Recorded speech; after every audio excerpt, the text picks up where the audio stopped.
শালার এনে কি লেখা দিছে রে হ্যাঁ এইটু কইরা দেখি ক আকার ল আকার ক উকার ম আকার।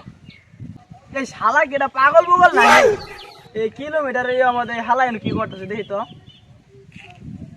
ব আকার দেখি ড আবার যাবে দিছে আবার আকার আবার ব আবার এনে আবার ফুডা। এই শালা পাগল তুই কি করছ রে? এই শালা তোর কোন লাগো আমি কি করি হ্যাঁ 10 মিনিট পতাছি সুদ না সাইড কাশিদ না দাগ যা সুজা আবার তো এরা গুল ফুডা এনে একটু ভাঙ্গা সুরা ফুডা এর ম রিস্কি সাইড দুটা ফুডা কালা সুরার মার বুদার ভিতরে 4 কিলোমিটার শালারা তো ভুল দেখতে গেছে। এই শালা এনে ভুল লাগছে এনে লেখা আছে কালা কুমার বাজার 4 কিলোমিটার। শালা বড় এই